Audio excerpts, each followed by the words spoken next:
तो श्रीलंका के एक मॉन्क, एक बुद्धिस्ट मेरे पास आए, एक बौद्ध भिक्खु मेरे पास आए और मुझे कहता है, this time India is very lucky, you got a Buddhist prime minister.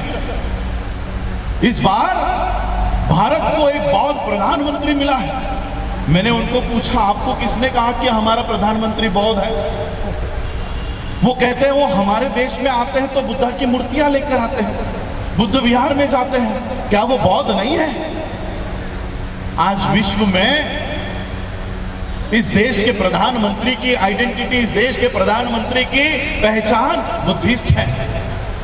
जहां से बाबा साहब अंबेडकर जी ने बौद्ध धर्म की दीक्षा आज के दिन ली, वहां पर हमको पैर रखने की अनुमति नहीं है, लेकिन वहां से नरेंद्र मोदी स्पीच करेगा, वहां से नितिन गडकरी स्पीच कर रहा है, वहां से देवेंद्र फडणवीस महाराष्ट्र का पेशवा ब्राह्मण वहां से स्पीच करेगा और वर्ल्ड को क्या बताएगा कि हम ही अंबेडकराइट बुद्धिस्ट हैं, हम ही बुद्धिस्ट हैं।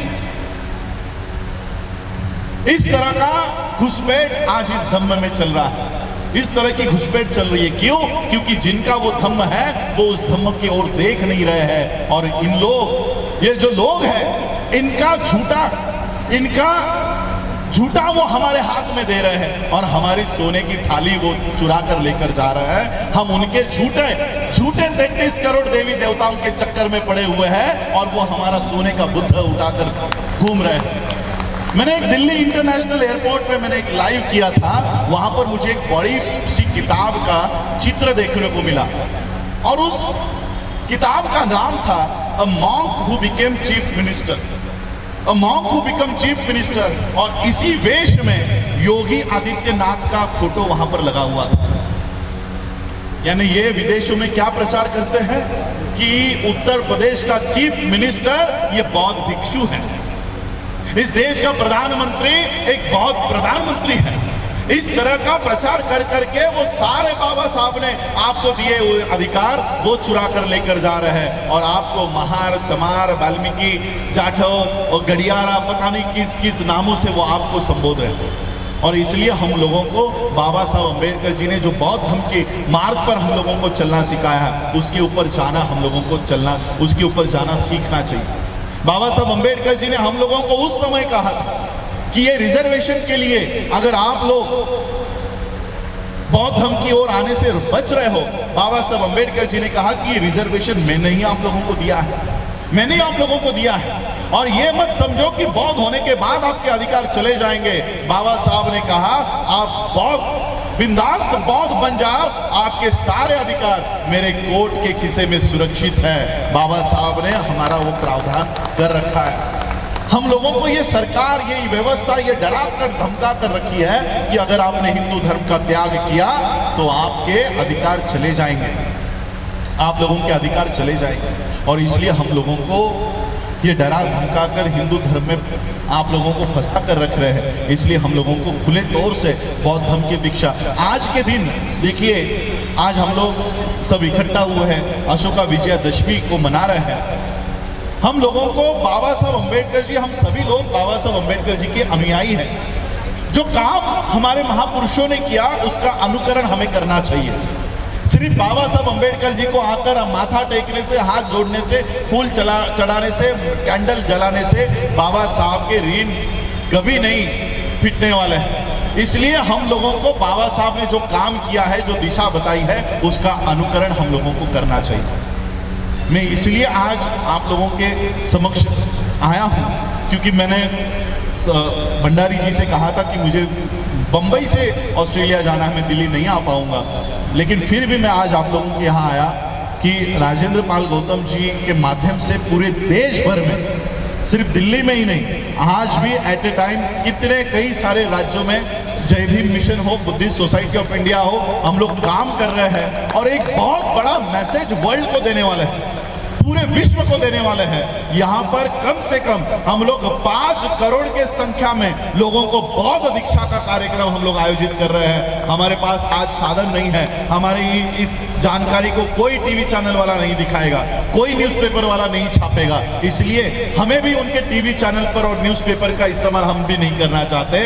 जिस तरह से तथागत बुद्ध ने काम किया, 2 पैरों के बलबूते पर, एक गले के बलबूते पर, उन्होंने उनका धम्म, उनका संदेश पूरे पूरे विश्व में पहुंचाया। हम भी रोज एक एक गांव में जाकर ये संदेश लोगों तक पहुंचाएंगे और बाबा साहब अंबेडकर जी का ये कारवां और आगे लेकर जाएंगे और पूरे विश्व के सामने हम इस देश के असली बुद्धिस्ट है ये लोगों को जाकर बताएंगे और बौद्धों की एक स्वतंत्र व्यवस्था इस देश में खड़ी करने की कोशिश हम करेंगे।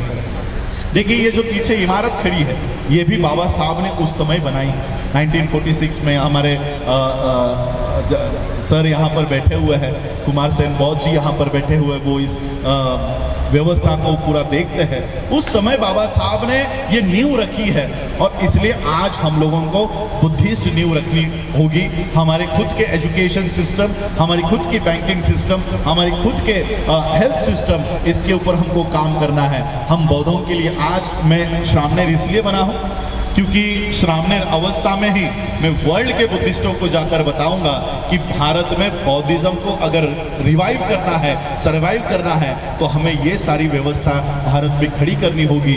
आज जो लोग बौद्ध धर्म में घुस पड़े हैं, नरेंद्र मोदी हो, योगी हो, जो बुद्धिज्म के नाम पर सारा फंड वो ब्राह्मणी व्यवस्था को डाइवर्ट करते हैं, उन लोगों को खुला करने का काम, उन लोगों का षड्यंत्र खुला करने का काम मैं वर्ल्ड के माध्यम से वहाँ पर कर रहा हूँ और भारत के असली बौद्धों का वहाँ पर सब लोग हम वहाँ पर पहचान बनाने का काम कर रहे हैं। तो आप सभी लोगों का स्वागत है। आज आप लोग बौद्ध धर्म की दीक्षा यहाँ पर लीजिए और अपने आप को ऑफिशियली बुद्धिस्ट डिक्लेयर कीजिए। आपका कोई रिजर्वेशन नहीं जाएगा। और रिजर्वेशन के बारे में भी बताना चाहता हूँ, निर्मला सीतारमण का नाम आपने सुना है, इस देश की फाइनेंस मिनिस्टर है। उसने 1.5 साल पहले अनाउंस कर दिया है कि देश के सारे पब्लिक सेक्टर हम बेचने वाले हैं, 2 साल में बेचने वाले हैं। एयर इंडिया बेच दी, कई सारे बैंक बेच दिए हैं, कई सारे बैंक खत्म हो गए हैं। अब कई सारे जितने भी पब्लिक सेक्टर है, रेलवे बेच रहे हैं। जहां पर हमारी नौकरियां हैं वहां की सारी व्यवस्था ये बेच रहे हैं। संसद में ये सवाल उठा कि आप सब पब्लिक सेक्टर बेचने वाले हो तो रिजर्वेशन प्राइवेट सेक्टर में मिलेगा या नहीं। संसद ने क्लियर किया कि प्राइवेट सेक्टर में रिजर्वेशन नहीं मिलेगा, यानी पब्लिक सेक्टर खत्म, प्राइवेट सेक्टर में रिजर्वेशन नहीं। अब जिस रिजर्वेशन के लिए आप जातियों को छोड़ने को तैयार नहीं थे, अब वो नौकरियां ही नहीं बची। अब आपके पास कोई दूसरा मार्ग नहीं है। जातिगत आरक्षण लेने के बजाय बौद्ध धर्म के माध्यम से अल्पसंख्यकों के लिए जो आरक्षण है वहां पर आप लोग आइए और गर्व से अपने आप को बुद्धिस्ट कहकर वो अधिकार आपके प्राप्त कीजिए। इतना बड़ा अधिकार बाबा साहब हमको देकर गए, उस मार्ग पर हम लोगों को चलना चाहिए। और इसलिए बाबा साहब ने हमें 128 देशों से जोड़ रखा है। एक दिन इस देश में ऐसा आएगा कि राजस्थान हो, हरियाणा हो, उत्तर प्रदेश हो, दिल्ली हो, हमारे किसी भी मनीषा के ऊपर, हमारे किसी भी बच्चे के ऊपर अगर अन्याय हो, अत्याचार हो, तो इस देश का प्रधानमंत्री नहीं, किसी स्टेट का मुख्यमंत्री नहीं, किसी स्टेट का, किसी डिस्ट्रिक्ट का कलेक्टर नहीं, इस देश, इस विश्व के सारे बौद्ध देश हमारे लिए आवाज उठाएंगे। ऐसी नौबत इस देश में हम लोग लाकर हम वो चित्र यहाँ पर खड़ा करेंगे। आप सभी लोगों का आज इस धम्म दीक्षा के समारोह में आप सभी लोगों का स्वागत है। बाबा साहब ने उस दीक्षा समारोह में, दीक्षा होने के बाद बाबा साहब ने एक बात कही थी। बाबा साहब ने कहा, आज बाबा साहब ने मराठी में कहा था कि आज माझी नरकातून सुटका झाली, यानी आज मैं नरक से बाहर आया, ऐसे मुझे लग रहा है। बाबा साहब ने जब बौद्ध धर्म की दीक्षा ली तो बाबा साहब ने ये उद्गार निकाले कि आज मैं नरक को छोड़कर बाहर आ रहा हूँ। हिंदू धर्म या ब्राह्मण धर्म ये नरक के समान है।